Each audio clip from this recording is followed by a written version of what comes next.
Hello there, my crafty friends. It's Ashley Pfeiffer, the maker behind Stamped AF. I am an independent Stampin' Up! Demonstrator in Canada, and for the global Stampin' Video Hop this month, we are doing Clean and Simple or Stamp a Stack. So I designed this a couple weeks ago, and still to this moment hadn't decided what I was going to make for you, so I polled my husband and my son and they both chose the same one.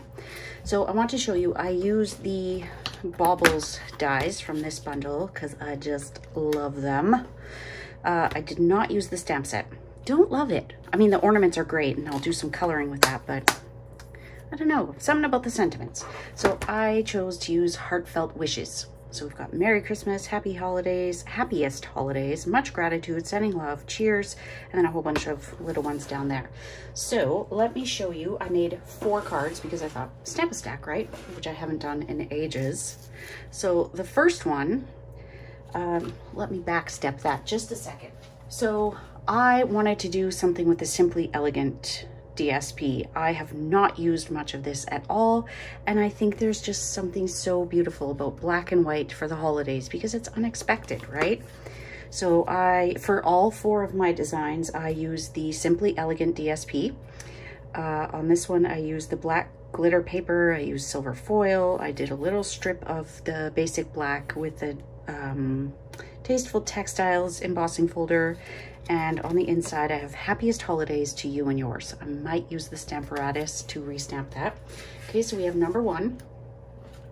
We have number 2, which I can't demonstrate because the bedazzling paper just sold out this week. I mean, you could use something else, but I love this one. I love the metallic in there. I love mixed metallics, so the gold and the silver, love it. So I put Merry Christmas from our family. So that's number 2. So shiny and bright, right? This one is quite possibly my favorite because this DSP is my favorite. I have like none left.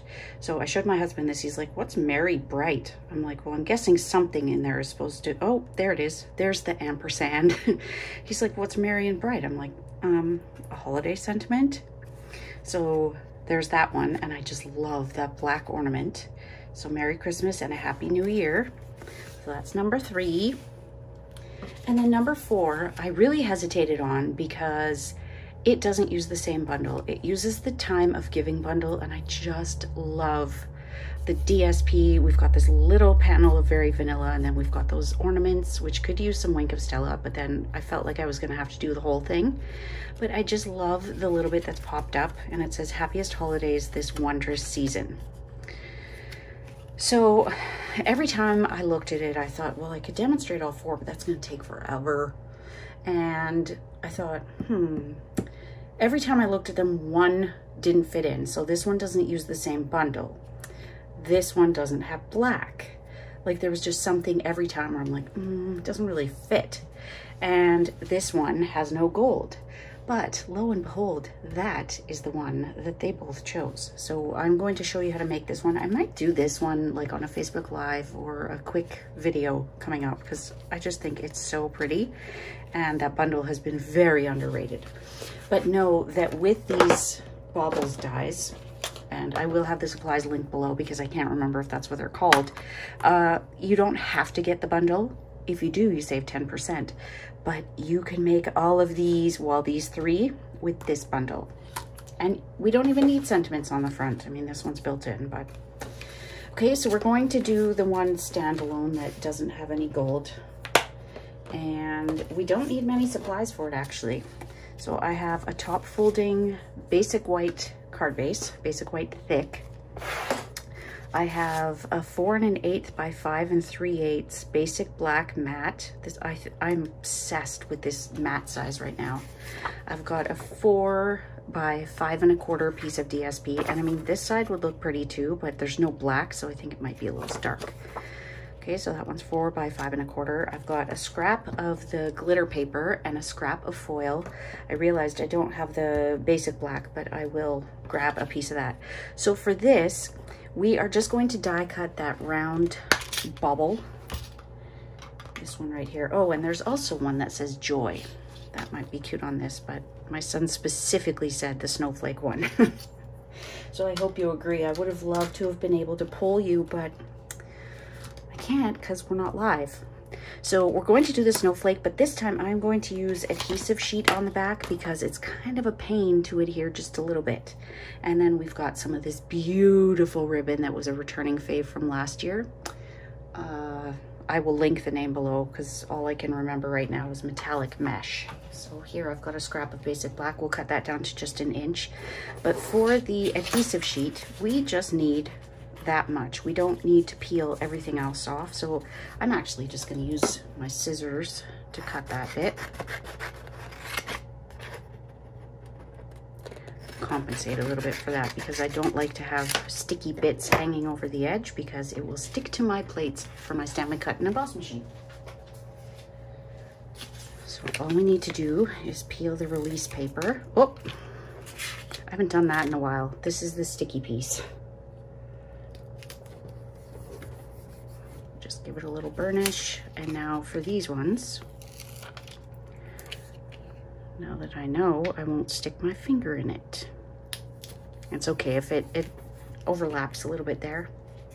Okay, so I'm going to run that through my Stampin' Cut and Emboss machine and I will be right back. Ready to roll. So I put this through back and forth and back through again, just so that I'm not going to have to fight with these pieces. I mean, I've got some double adhesive here, so this part may not be so easy.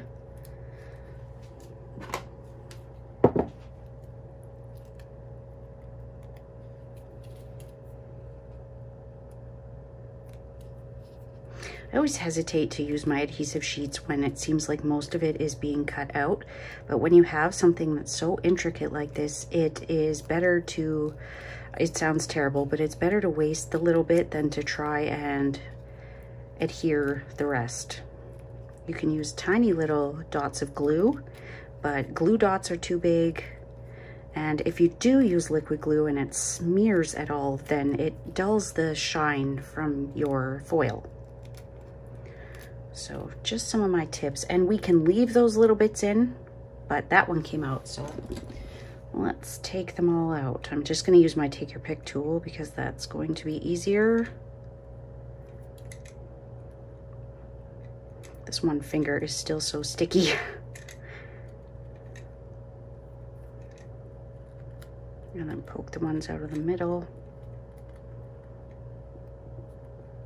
The nice thing is they stay in, so you have to decide if you want to keep them in or not. Now, because I want as much of this silver foil to shine through as possible, I am going to remove that.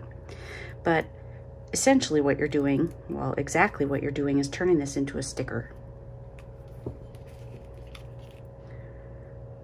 So you want to lay it down, even border on both sides, and basically just let it decide where it's going to go. Steer it a little bit. This might be a little lower than it should have been, but it is stuck. Perfect, right? So we're gonna put a few dimensionals on the back. Empty that messy garbage. I don't usually let that get that full. Truth be told, I usually forget that I have that tray there at all, and I just walk back and forth to my garbage can. I mean, I have a very sedentary job, so it doesn't hurt for me to walk back and forth.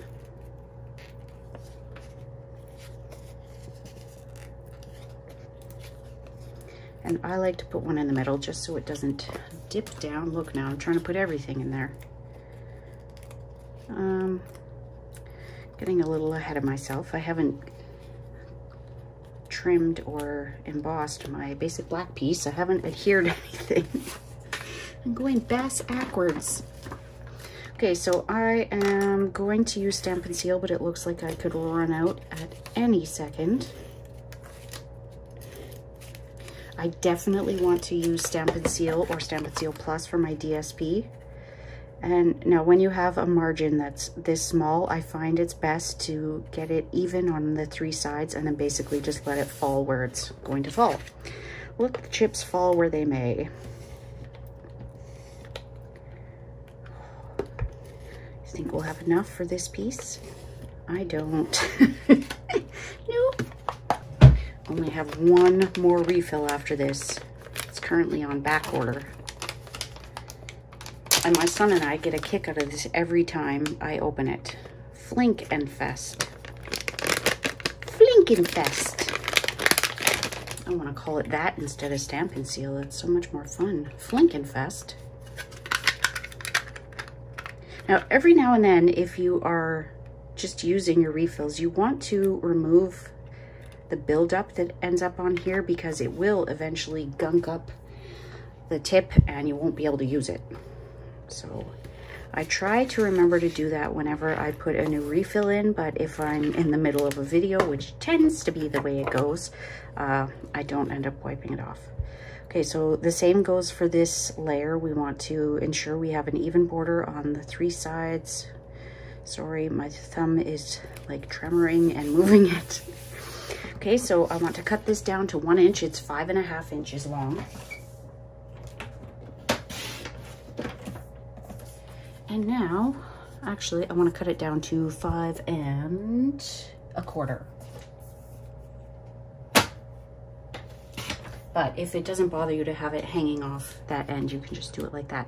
So can you see the difference between the two? Just the plain basic black and then the one with the embossing. It finishes it, doesn't it?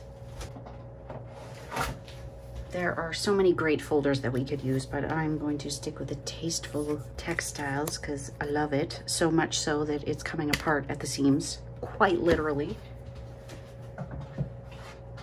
It is a 3D embossing folder. You can see I've labeled mine here so that I know which ones are 3D. They tend to be the thicker ones. So we need our 3D plate. If you were making a whole bunch of these, you could quite easily emboss a whole like 4x6 or 4x5 1/4 piece and then just cut them down into 1 inch strips. You don't need to do each one. But if you already have them cut into 1 inch strips, just lay them 4 across. When you're mass creating, you want to think of little shortcuts and tips that you can use to save yourself some extra work. Okay, so we're going to put this about that far. I'd say about 1/2 inch from the edge. Make sure that you can't see any white at either end. And now we're ready to put this bad boy on there. And I want to cover the edge of the strip, so I'm going to go and put it a little higher up this time. But do you see how pretty this is? And we don't even need a sentiment. So I'm going to take this, I'm sure it's metallic mesh. I'm going to take it and make 2 loops and then just tie it in the middle, which can be tricky because this is so wide, but it is such a beautiful ribbon. I'm so glad that it came back. Just adjust your loops until they are the size that you want and then trim your tails. You can do it at an angle, you can do it straight across, whatever you'd like. This one is a little more forgiving than most in that if you cut it crooked, it will kind of lay properly anyways. This one is significantly bigger than the other one, so I'm going to make it just a little bit smaller.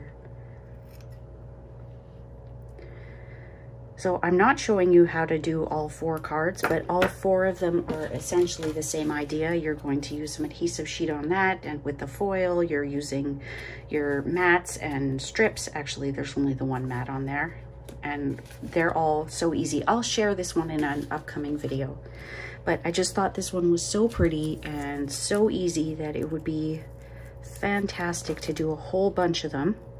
Hope I haven't misunderstood our task for this month, but now we're gonna do a sentiment. So we'll do happiest holidays to you and yours. I have a whole bunch that are still mounted to you and yours.